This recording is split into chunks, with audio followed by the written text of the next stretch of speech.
Oke, assalamualaikum warahmatullahi wabarakatuh. Waalaikumsalam warahmatullahi wabarakatuh. Selamat pagi Bu As. Selamat pagi Bu.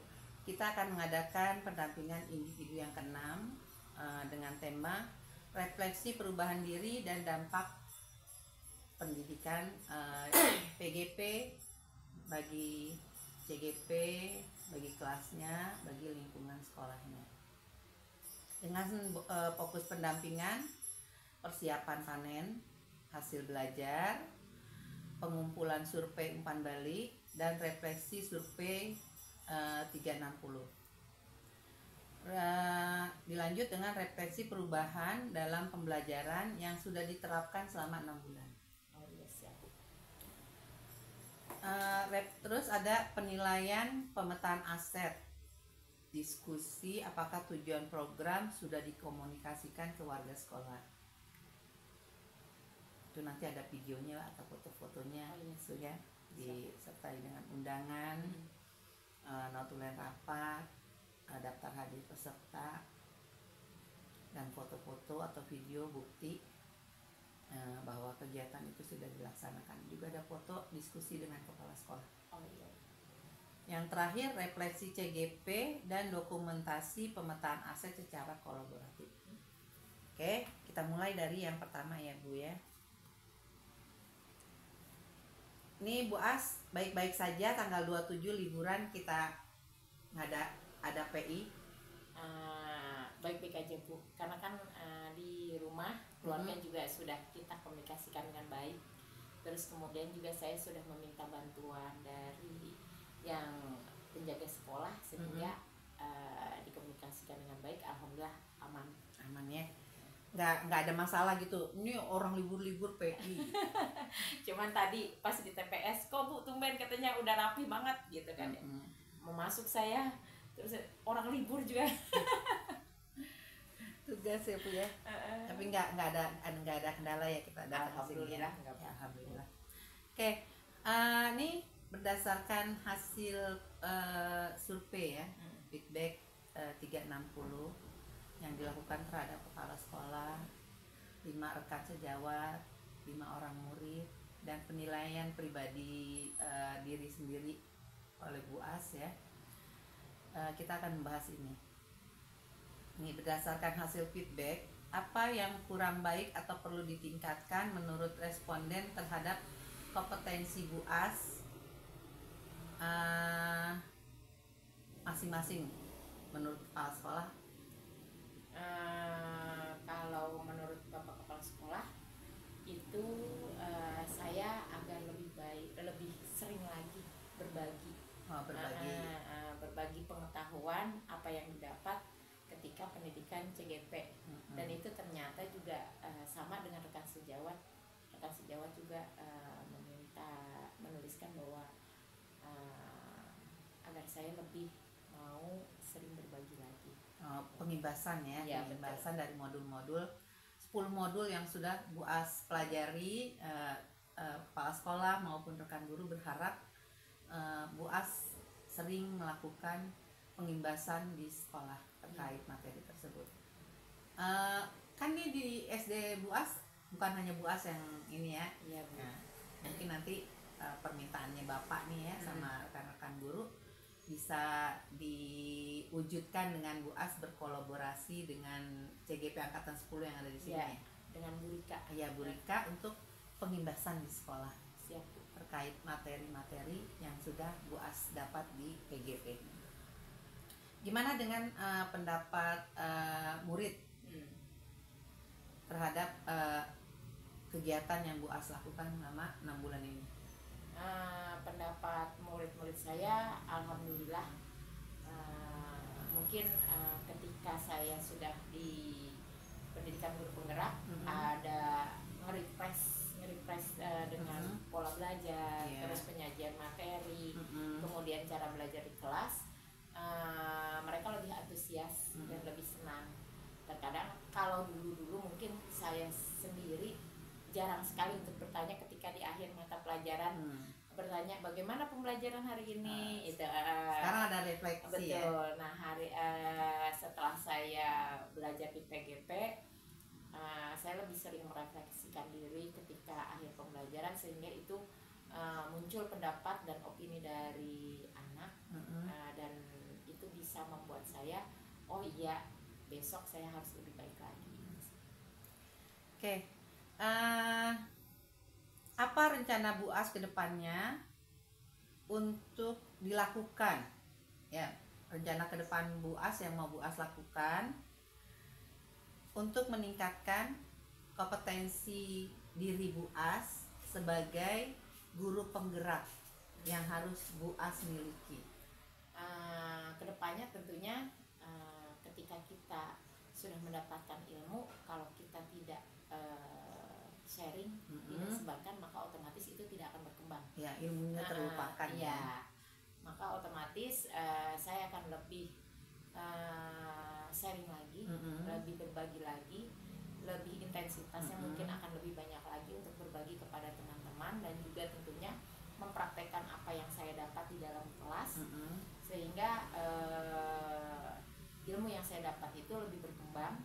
Dan kemudian kan kalau misalnya kita berbagi dengan teman ataupun murid, pasti akan ada feedback. Kalau ada feedback, otomatis kita akan selalu mengembangkan diri dan merefleksikan. Berarti pengetahuan itu tidak terlupakan, malah jadi tumbuh subur dan selalu diingat, selalu bisa diterapkan lagi. Itu ya Bu As. Kemudian kan kalau misalnya kita sudah berbagi Bu, ketika kita lupa, maka diingat lagi, ada yang mengingatkan, bukan yang waktu itu seperti ini gitu. Jadi ingat lagi dan terus, oh ya saya tuh harus begini gitu sebagai CGP diri. Jadi kesadaran dirinya selalu ada bahwa bukan hanya saat pendidikan saja gitu, harus berperilaku, harus mengembangkan diri, harus berbagi ke teman, harus menggerakkan sekolah gitu, komunitas sekolah. Tapi setelah pendidikan pun hal itu harus dilakukan, harus gitu membekas. Harus membekas, harus ada inilah, ada rekam jejak benar. Terus apa saja hal yang membuat perjalanan 6 bulan ini siapa saja yang akan Ibu libatkan untuk meningkatkan kompetensi guru penggerak yang harus Bapak Ibu miliki? Kalau dilibatkan tentunya lingkungan sekolah. Warga sekolah kan kita punya Bapak Kepala Sekolah sebagai pemangku kebijakan. Tentunya kita butuh persetujuan beliau agar ketika kita mau memplur atau kita membuat program itu, dia harus tahu terlebih dahulu. Dengan begitu kita bisa menimbang mana kira-kira yang program memang benar-benar cocok untuk sekolah dan mana yang tidak. Yang kedua tentunya saya butuh boleh dibilang kerjasama dengan teman-teman rekan sejawat, karena kembali lagi tanpa adanya bantuan dengan teman-teman, tanpa ada kolaborasi dengan teman-teman, maka itu akan nonsen. Karena untuk kita mengerjakan sendiri, hasilnya tidak akan lebih baik jika kita bekerja sama, bareng-bareng, berkolaborasi. Dan kemudian tentunya saya juga melibatkan murid, karena kembali lagi ketika kita menggelontorkan sebuah program, kalau tanpa ada suara dari murid, maka itu hanya sepihak. Dan tentunya ketika menjalankan program, murid pun melaksanakannya dengan separuh hati karena tidak ada suara kepemilikan dari murid gitu. Kemudian tentunya lagi orang tua, student agency-nya harus diinikan. Ya betul. Kemudian orang tua kembali lagi, karena orang tua adalah partner pendidikan buat kita. Itu perlu kolaborasi agar boleh dibilang saling bersinergi satu sama lain, keterhubungan. Kalau tidak ada keterhubungan antara orang tua dengan pihak sekolah, maka program-program yang dijalankan itu akan kurang maksimal. Tentunya lagi saya sih punya impian bisa melibatkan beberapa instansi ataupun usaha ya. Karena kembali lagi waktu kemarin-kemarin saya sudah mencoba untuk melibatkan dari pemerintah sekitar kelurahan untuk kegiatan pramuka pada saat itu, dan alhamdulillah memang feedbacknya bagus sekali gitu. Memanfaatkan aset politik ya. Iya betul, feedbacknya bagus sekali. Memang kebetulan saya alhamdulillahnya saya itu Allah memberikan saya gift di keluarga itu yang punya keterhubungan dengan pemerintah sekitar, misalnya lurah gitu ya. Dan itu dari situ saya bisa ngobrol banyak dengan beliau-beliau yang pemangku struktural, dan itu kita bisa berkolaborasi satu sama lain, termasuk dengan lurah Jati Jajan. Dan alhamdulillah memang terkadang ada masukan, termasuk yang ketika kunjungan-kunjungan untuk misalnya MPLS gitu, seperti itu. Oke. Jadi selain komunitas sekolah, kita juga butuh Bu As juga butuh bekerja sama dengan lingkungan ya. Iya, betul. Orang-orang di lingkungan di luar sekolah, agar program sekolah yang diprogram untuk sekolah tapi butuh kerjasama dengan lingkungan bisa berjalan ya. Iya, Oke, Bu As, itu dari review dari 360 ini, semoga apa yang jadi harapan kepala sekolah, rekan guru dan murid-murid Bu As itu dapat diwujudkan di masa yang akan datang, dan Bu As tetap menjadi GP yang aktif di sekolahnya. Amin. Baik, kita masuk ke sesi kedua nih Bu As. Ya Bu. Perubahan dalam pembelajaran. Ini bentuknya refleksi diri ya. Setelah 6 bulan belajar di PGP, nih Bu As, perubahan apa yang Bu As rasakan yang berkaitan dengan kompetensi Ibu sebagai guru? Perubahannya kembali lagi ketika saya sudah belajar tentang pembelajaran secara berdiferensiasi, kemudian menempatkan keterampilan sosial emosional dalam pembelajaran, itu saya menjadi lebih aware, lebih peduli. Karena kembali lagi yang tadinya mungkin awal saya itu sudah mulai agak terkikis tentang berdiferensiasi, kemudian di-refresh kembali, akhirnya boleh dibilang mulai untuk menerapkan kembali pembelajaran secara berdiferensiasi, terus menerapkan KSE dalam pembelajaran keseharian saya di lingkungan kelas. Bagaimana dengan paradigma sebagai guru? Paradigma saya sebagai guru tentunya berubah, karena kembali lagi awal walaupun kita sudah bertahun-tahun menjadi guru, kita butuh nge-refresh bahwa zaman itu berubah. Jadi otomatis kita sebagai guru pun harus mengikuti perkembangan zaman, karena perubahan itu adalah keniscayaan, harus benar-benar kita ikuti. Oke. Berdasarkan yang Bu As alami, perubahan apa yang terjadi pada murid ya, pada diri murid Bu As setelah Bu As mengimbaskan atau menerapkan, mengimplementasikan modul-modul pada program pendidikan guru penggerak yang Bu As pelajari selama 6 bulan ini? Ada nggak perubahan pada diri murid? Perubahan alhamdulillah dari karakter. Karena kembali lagi yang sebelumnya saya tidak kurang memahami tentang kesepakatan kelas, dan ternyata itu saya awali dari awal tahun ya, dengan membuat kesepakatan kelas, kemudian selalu mengingatkan tentang kesepakatan kelas yang dibuat secara bersama. Kemudian saya juga belajar tentang bagaimana merestitusi siswa ketika melakukan sebuah pelanggaran atau sebuah agak sedikit belok ibaratnya kan gitu.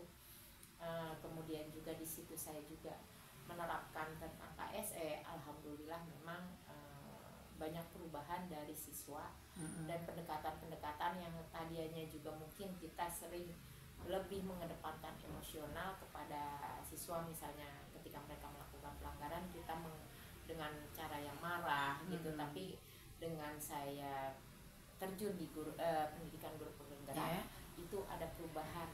Jadi pendekatan saya juga menjadi guru yang boleh dibilang lebih bersabar, kemudian lebih tahu bagaimana pendekatan kepada anak-anak. Itu sih Bu. Oke. Jadi dengan Bu As berubah sikap dalam perlakuannya kepada anak-anak, anak-anak juga mengalami perubahan sikap. Ya, betul. Dari karakternya ya di kelas. Berarti ada ini ya, perubahan signifikan ya dari kegiatan ada. Ini. Walaupun mungkin baru terlihat setelah 6 bulan gitu ya, nggak secepat itu. Butuh proses.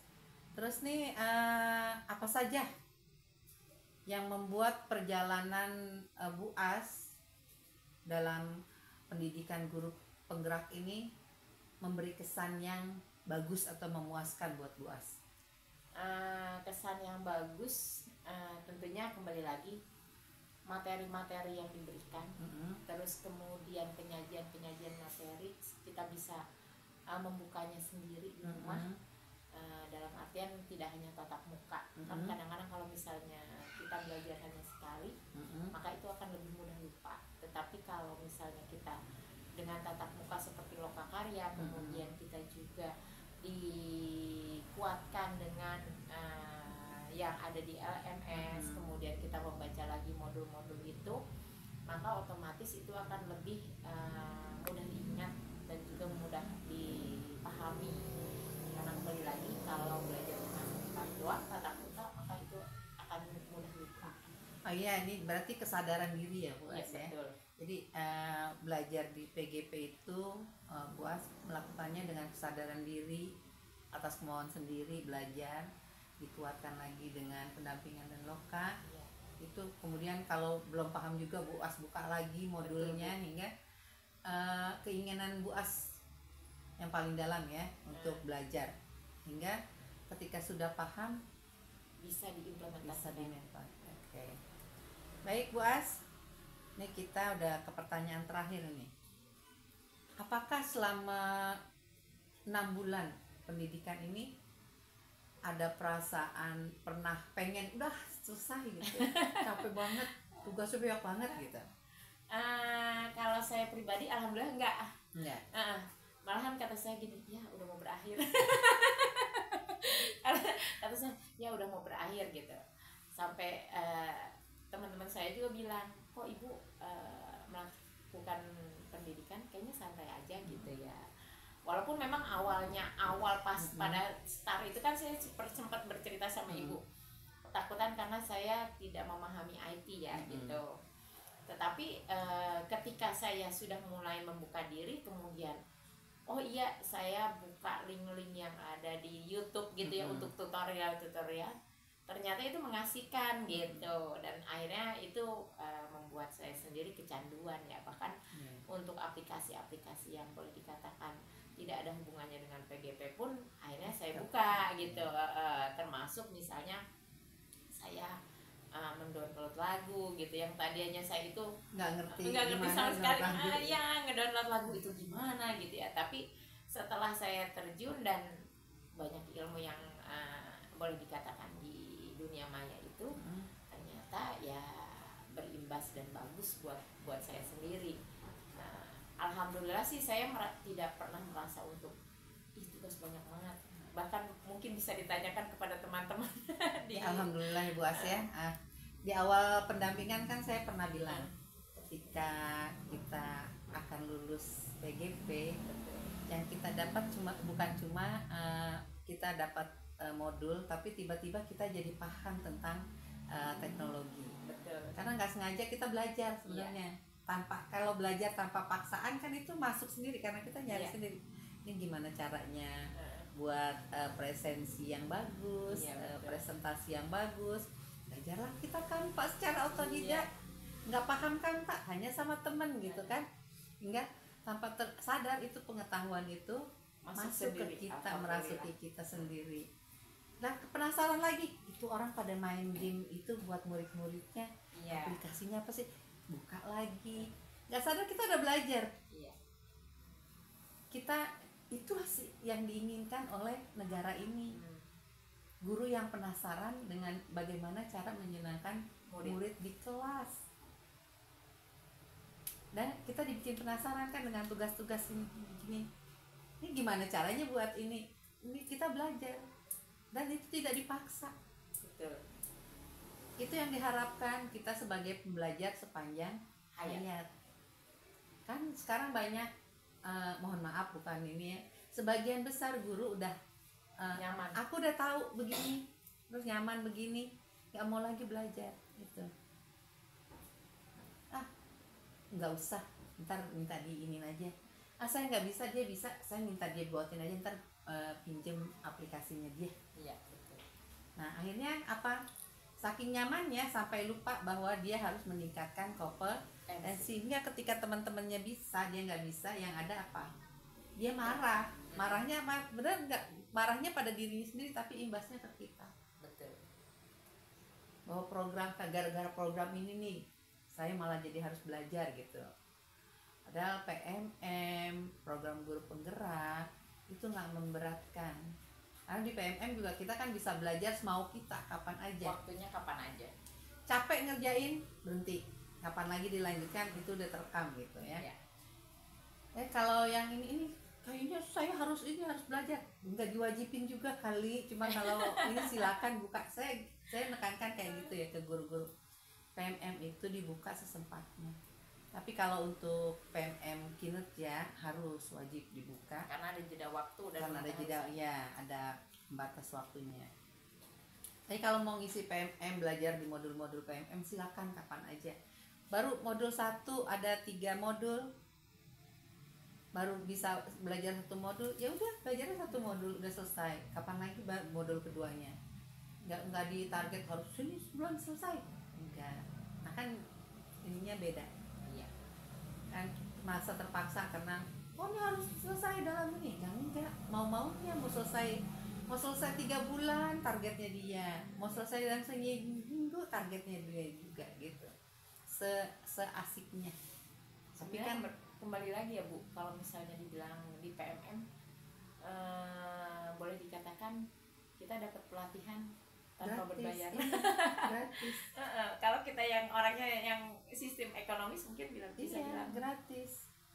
Tapi kan kesadaran diri untuk belajar itu, yang itu perlu diterapkan, apalagi pada anak-anak muda ngerasa di kampus kemarin gue udah belajar gini-gini, gue masih fresh graduate gitu. Masa sih mesti belajar lagi di PMM, padahal ada pembaharuan yang dia tidak temukan sebelum dia lulus kan. Itu pembaruan belum ada. Iya betul. Itu pembaruan ada ketika dia sudah lulus dari kampus. Nah itu makanya guru adalah belajar sepanjang hayat. Apalagi dengan ini nih ya, masukan ini keputusan Menteri Pendidikan yang baru adalah semua jurusan dilinearkan boleh bisa melamar di SD.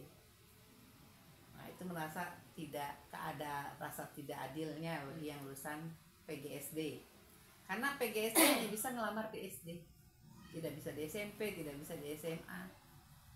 Sedangkan yang dari SMP bisa bisa ngelamar ke SD, yang kayak jurusan matematika, IPA, IPS. Karena kalau di sekolahnya ada pembelajarannya di subbidang studi, dia bisa masuk.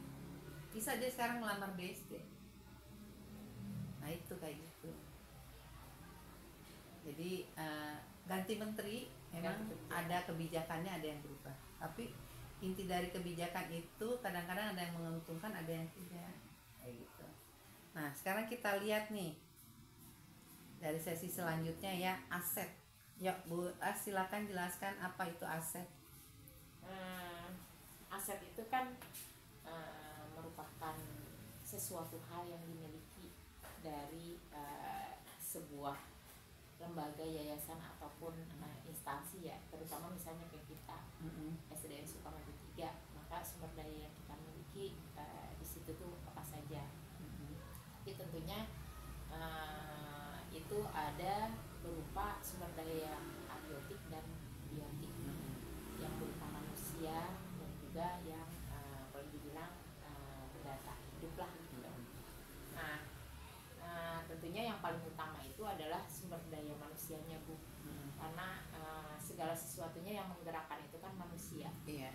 manusia itu yang mempunyai yang berdaya untuk berpikir, berdaya untuk berkolaborasi itu dari manusianya. Nah kalau SD Sukamaju 3 sendiri kan memang alhamdulillah untuk kompetensi sumber daya manusianya itu memang boleh dikatakan walaupun sekolahnya kecil luar biasa. Kenapa saya bilang luar biasa? Karena Bapak Kepala Sekolahnya sendiri saja selain dari kepala sekolah merangkap sebagai takwaran. Nah itu adalah sumber daya yang boleh dibilang luar biasa. Jadi kita bisa program-program yang boleh dibilang kepramukaan ataupun itu kita bisa dari kebijakan-kebijakan beliau. Itu adalah dari segi politiknya bisa kita ambil dari situ. Kemudian kalau dari gurunya, alhamdulillah memang Sukamaju 3 itu seperti kemarin aja CGP Angkatan 10 ada. Kemudian saya juga mengikuti jejak CGP Angkatan 10, saya ikuti Angkatan 11. Kemudian otomatis kan terbarukan lah pengetahuannya. Jadi kebijakan-kebijakan, kemudian pola didik yang baru itu masuk dan kita bisa mentransfernya kepada teman-teman. Kemudian untuk guru-guru kebetulan alhamdulillah punya kebanyakan guru-guru itu usianya itu masih muda, energi, dan dengan berbagai macam ide-ide milenial itu yang bisa kita manfaatkan untuk boleh dibilang penerapan program. Selain itu juga dari segi lingkungan kita itu alhamdulillah dekat dengan pemukiman penduduk, dan ternyata itu memang merupakan boleh dibilang aset yang luar biasa karena kembali lagi kita murid-muridnya pun dari lingkungan sini, jadi agak mudah untuk memantau. Dari lingkungan alam kita juga punya wilayah yang nggak jauh dari kita itu terminal Jati Jajar, kemudian juga Setu, kemudian juga ada hutan kecil yang di pinggir Setu, dan itu bisa dimanfaatkan sesekali kita itu suka ke sana sewaktu-waktu, entah untuk merefresh otak anak-anak, refreshing lah gitu. Kemudian juga kita bisa manfaatkan sebagai sumber belajar karena di sana kan juga banyak pohon-pohon besar.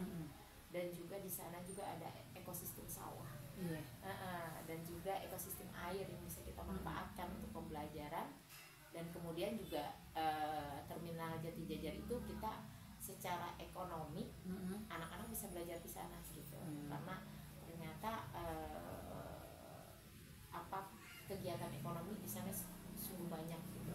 Bahkan terkadang suka dimanfaatkan untuk misalnya event pasar malam, ya mungkin itu anak-anak bisa belajar di situ. Kemudian untuk wilayah juga lingkungan kita nggak terlalu jauh dengan kelurahan yang beda gitu ya, kelurahan Cilangkap. Itu juga bisa kita manfaatkan untuk perbandingan ketika warga itu bertandang ke tempat saudaranya. Oh iya kok di sana seperti ini, jadi otomatis itu bisa buat pembelajaran buat mereka gitu. Terus kemudian dari segi sumber daya modal ya kembali lagi kita memang kebetulan dana yang kita punya, finansial yang kita punya itu kan dari APBN dan APBD, dana bos APBN dan APBD, dan itu memang sudah hampir semua sekolah punya. Tetapi yang bisa kita gali di sini untuk finansial alhamdulillahnya karena kita lingkungan muridnya itu dekat dengan kita dan orang tua itu dekat dengan kita, maka otomatis kita bisa mengkomunikasikan dengan baik untuk masalah finansial ini. Jadi kita bisa minta partisipasi warga atau masyarakat wali murid untuk berperan menunjang dari kegiatan program.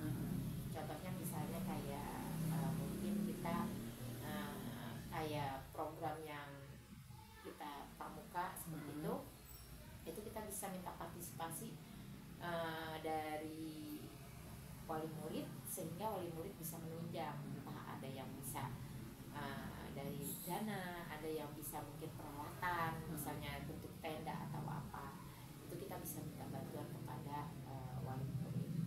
Kemudian dari segi politik ya seperti yang tadi saya kemukakan bahwa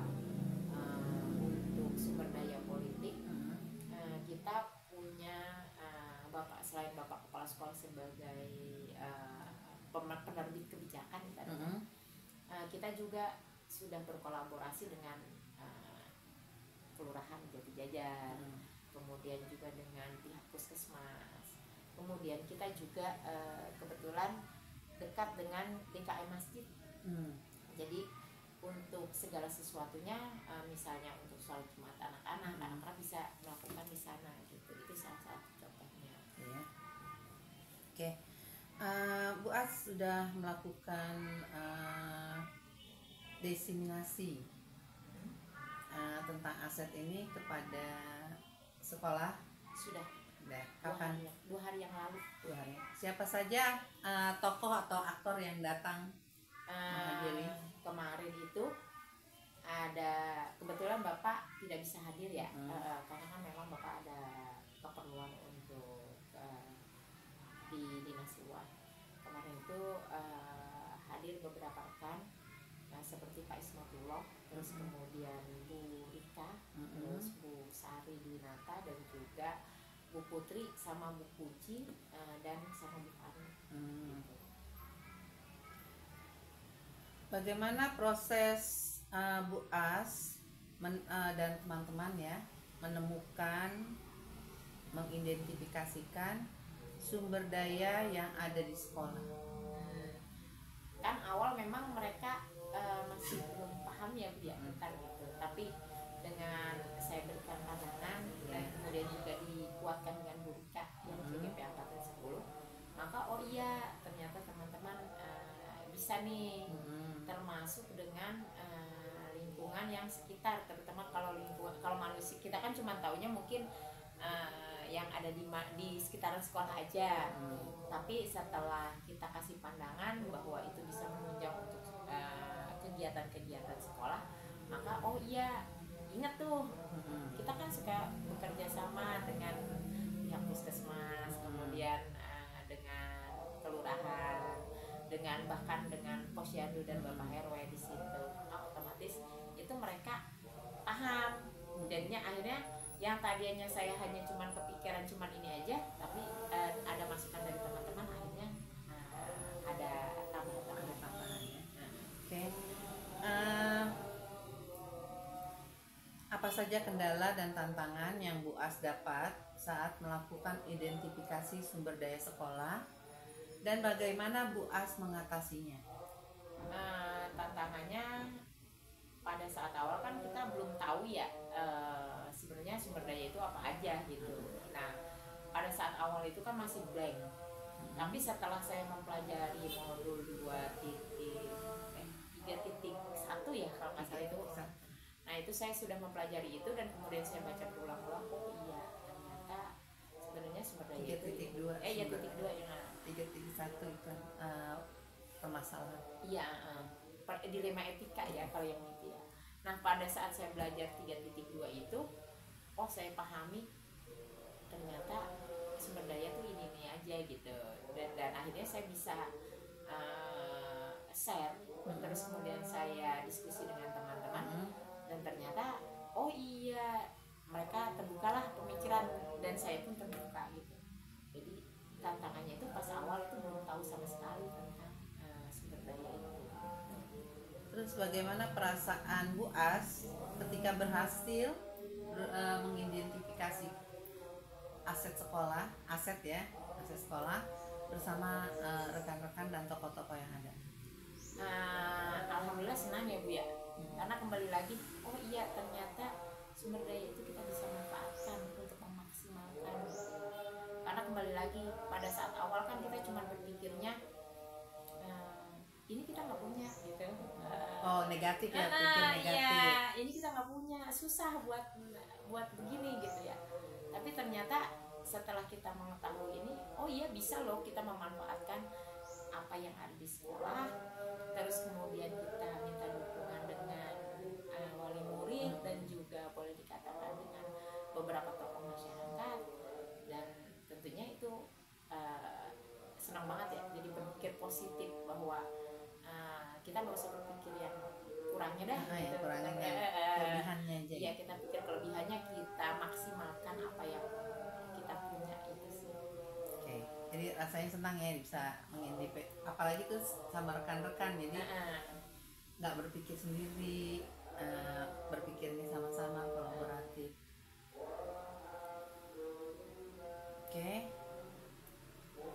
Apa pertimbangan Bu As dalam menentukan sumber daya itu merupakan sumber daya yang dapat dikembangkan di sekolah? Yang menjadi pertimbangan saya sih kembali lagi ketika kita bertanya dulu nih kepada murid apa sih keinginan mereka gitu. Nah otomatis kita bisa menilai tuh, memetakan kira-kira apa yang dibutuhkan untuk kegiatan tersebut gitu. Nah dari situ baru kita bisa memanfaatkan dengan berbagai sisi bahwa sumber daya itu bisa kita manfaatkan untuk sebuah program. Oke Bu As, ini yang terakhir ya. Apakah terdapat hal lain yang dapat dijadikan sumber daya sekolah yang belum Bu As temukan dalam proses diskusi? Tapi Bu As ingat ketika diskusi udah selesai gitu, oh ini bisa nih dijadikan sumber daya gitu, tapi udah di luar diskusi gitu. Oh, kalau yang itu sih sebenarnya kita yang belum kita waktu itu UMKM ya Bu. UMKM karena kembali lagi kan saya sempat beberapa waktu yang lalu itu berhasil untuk melatih anak untuk menganyam. Dan itu kita belum kepikiran untuk memaksimalkan kegiatan itu, padahal itu ternyata secara ekonomis dan juga secara boleh dibilang secara finansial itu bisa dijadikan kegiatan yang boleh dibilang yang menghasilkan non budgeter. Iya, makanya oh iya ternyata kan sebenarnya itu bisa kita UMKM itu kita bisa bekerja sama dengan UMKM yang sekitar misalnya entah yang mamah-mamahnya yang suka berjualan secara online atau memang anak-anak belajar secara online, ataupun misalnya kita bisa memamerkan di acara event-event kelurahan tuh yang suka ada festival-festival itu belum terpikirkan kemarin. Bahkan saya baru kepikirannya kira-kira pas tahunnya gitu. Oh ya ternyata itu bisa dimanfaatkan, apalagi kan kita punya sumber daya anak yang pernah berhasil juara 3 menganyam tingkat kota Depok, dan itu di rumahnya dekat, kita bisa manfaatkan itu untuk melatih adik-adik kelasnya itu menghasilkan barang-barang kecil ya yang bisa dijual kayak gantungan kunci atau apa tas kecil mini atau pas bunga dijual di bazar-bazar kayak gitu. Itu ya Pak ya, jadi yang belum ditemukan adalah melakukan tadi kreativitas yang dapat menghasilkan dana non budgeter bagi sekolah melalui kegiatan UMKM ya. Oke, terima kasih Bu As, selesai diskusi kita tentang 3 hal tadi. Sekarang yang mau saya tanyakan, kesiapan Bu As untuk kegiatan panen hasil belajar. Dari diri Bu As apa yang perlu dipersiapkan? Panen besok kan kebetulan kita secara kelompok itu boleh dibilang untuk penampilan itu kan kita tari topeng Cisalak ya. Kita sudah mempersiapkan dari jauh-jauh hari kemarin itu untuk latihan nari. Itu alhamdulillah sudah boleh dibilang kita sudah hafal untuk itu, tinggal bagaimana kita berpenampilan lebih baik lagi gitu, untuk acara tersebut. Kemudian untuk kebetulan di situ untuk panen karya juga, kita juga kan di situ ada penampilan untuk makanan khas Betawi ya. Nah itu juga memang masih dalam tahap proses masih berproses gitu, masih belum secara final karena kan masih butuh waktu. Kemudian juga untuk kita penampilan untuk budaya juga kan kebetulan kita ada ada itu dongdang. Dongdang. Maka itu juga otomatis kita juga lagi masih belajar tuh gimana cara buatnya. Terus untuk kebetulan untuk karya yang berkenaan dengan CGP mungkin kita akan membuat salah satu misalnya poster aksi nyata gitu sih. Secara pribadi individu ya. Poster aksi nyata. Pembuatan buku apa kayak gitu ya udah selesai alhamdulillah. Dua-duanya udah selesai. Apa ide apa peran Bu As dalam persiapan panen hasil belajar? Peran saya sebagai bendahara. Berarti mengkolaborasikan pendanaan dari seluruh CGP Angkatan 11. Apa ide Bu As untuk persiapan panen hasil belajar pada Loka 7 nanti? Sebenarnya idenya itu udah dari awal ketika kita diskusi. Kebetulan saya dengan pada saat itu kan yang hadir saya dengan Bu Maya ya. Kita rundown untuk acara penampilan itu memang kebetulan tercetus dari saya untuk tari topeng Cisalak dan juga tari tradisional sama untuk makanan tradisional itu. Terus untuk yang lainnya memang untuk bot itu dan untuk yang mengisi bot itu kebetulan memang ide dari teman-teman yang lain. Jadi kalau ide saya kebetulan untuk penampilan pada saat acara Loka 7 itu. Tadi pamerannya itu ya, apa yang akan dipamerkan aksi nyata ya. Aksi nyata yang dibuat jadi poster, terus foto-foto kegiatan berarti ada ya. Oke, Bu As, semoga nanti pada saat pameran panen raya dan pameran kegiatan Loka 7 itu bisa ditampilkan ide-ide dari kelompok Bu As secara kreatif dan dapat memberikan informasi kepada pengunjung yang datang ke panen raya. Ini kita masuk bagian terakhir nih. Silakan Bu As merefleksikan diri. Bu As boleh menggunakan 4F tentang perasaan, apa saja yang Bu As alami sejak Bu As mempelajari modul 1 sampai sekarang modul 3.3. Peristiwanya kan sebenarnya dari awal bulan Juni sebelumnya itu dari tanggal 20 sebelum Juni. Masuk pendidikan Yang kita awal PGP sih sebenarnya tanggal 20 Juni ya Bu. Saya ingat sekali tuh. Kemudian kalau dari awal ujian itu kan di bulan November kalau nggak salah. Dari November itu. Nah, memang peristiwa itu dari rangkaian peristiwa itu saya dari mulai mengisi boleh dibilang tesnya itu ya, esai itu memang luar biasa. Boleh dibilang itu adalah sebuah peristiwa yang luar biasa karena bagaimana saya menuangkan ide-ide dan pengalaman-pengalaman saya dalam sebuah narasi yang pada akhirnya membawa saya untuk di jenjang ini pendidikan guru penggerak. Dan kemudian dilanjutkan di tanggal 20 Juni itu awal kita mulai. Kemudian loka karya yang rangkaian loka karya yang saya alami itu sampai hari ini, bahkan nanti kita masih akan berlanjut sampai tanggal 7. Itu peristiwa yang saya alami. Dan kemudian perasaannya senang sekali.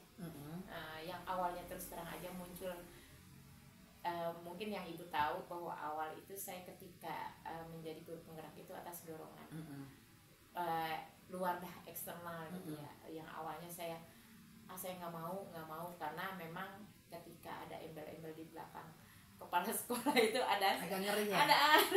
ada rasa takut terus terang aja, karena kembali lagi sebagai manusia ada ketakutan bahwa kita itu kan boleh dibilang makhluknya Allah gitu ya. ketika kita melakukan sesuatu hal pasti ada nanti sesuatunya ada konsekuensinya, ada perhitungannya di hari akhir. Dan ketika saya mendapatkan cerita-cerita negatif itu saya merasa takut. saya merasa scaring, takut gitu. Nah terus tapi ketika saya terjun mulai pada saat saya awal itu kan awalnya loh kok saya bisa lulus gitu kan ya, awal itu kan kok saya bisa lulus, tapi saya bismillah pada saat itu saya mungkin ini salah satu doa, salah satu jalan, salah satu doa yang diterima oleh langit, doa tentunya yang sampai saat ini pun saya merasa beliau itu adalah orang tua saya karena beliau yang mendorong saya. Dan alhasil saya bismillah, oke Pak saya jalani gitu. Dan ya semangat kan beliau tuh seperti itu ya, akhirnya saya jalanin. Ternyata di tengah perjalanan itu ternyata mengasihkan. Saya menemukan hal-hal baru, saya menemukan tantangan-tantangan yang memang mungkin pada saat itu bapak guru saya itu menganggap ini orang memang sebenarnya butuh tantangan gitu ya, karena kan kembali lagi jiwa petualang saya bukan hanya sebagai ketika traveling, tetapi mungkin di banyak hal juga mempunyai jiwa petualang gitu. Dan yang saya dapatkan di pendidikan guru penggerak ini, saya selalu mendapatkan tantangan-tantangan baru yang harus saya taklukkan. Dan ternyata itu saya berhasil gitu, dan itu membuat hati saya boleh dibilang saya senang lah gitu. Walaupun mungkin kalau untuk titik puas manusiawi tidak ada yang titik puas. Kemudian tadi peristiwa sudah, terus perasaan sudah, pembelajaran yang saya dapat tentunya banyak sekali yang saya dapat dari pendidikan guru penggerak. Bahkan saya mendapatkan banyak teman baru yang inspiratif, yang bisa memberikan saya banyak ilmu dan informasi, sehingga saya juga lebih kaya dengan pengetahuan dan juga sahabat-sahabat baru yang berpikiran positif. Itu pembelajaran yang saya dapat. Bahkan banyak ketika pengalaman-pengalaman teman itu saya adaptasikan, saya implementasikan di dalam lingkungan sekolah, ternyata banyak yang cocok gitu. Itu yang pembelajaran yang saya dapat, baik dari mulai diri sampai dengan aksi nyata yang saya buat itu sebuah pembelajaran yang sangat luar biasa. Kemudian untuk masa depannya ya insya Allah kedepannya apa yang saya dapatkan untuk hari ini, kemarin dan hari ini itu menjadi bekal saya untuk kedepannya. Lebih kuat lagi menjadi guru. Kemudian lebih kuat lagi memantapkan untuk mencerdaskan anak bangsa. Kemudian lebih kuat lagi sebagai pribadi bahwa saya harus bermanfaat buat orang banyak. Gitu. Baik, alhamdulillahirabbil alamin. Semoga harapan ya yang Bu As sampaikan tadi itu dapat terwujud. Amin. Hingga Bu As menjadi guru yang kehadirannya dinanti oleh muridnya. Amin. Kehadirannya diharapkan oleh rekan-rekan guru. Amin. Oke Bu As, kita akhiri coaching pendampingan individu 6 ini terakhir. Ibu memohon maaf jika selama pendampingan dari pendampingan 1 sampai 6 ini ada ucapan, perkataan, perilaku ibu yang menyinggung atau tidak sesuai dengan adat istiadat di sini. Ibu mohon maaf. Kita ketemu lagi di Loka 6, Loka 7 dan Panen Raya. Saya juga mohon maaf Bu, mungkin pada saat penerimaan ketika ibu pendampingan individu di sini itu kurang berkenan, karena kembali lagi setiap individu itu cara pandang dan itunya berbeda. Saya mohon pemaklumannya dari ibu. Mudah-mudahan apa yang ibu berikan kepada saya itu juga bermanfaat bukan hanya buat diri saya sendiri, tetapi juga buat murid-murid saya dan juga lingkungan kerja saya. Saya ucapkan terima kasih banyak. Assalamualaikum warahmatullahi wabarakatuh. Waalaikumsalam.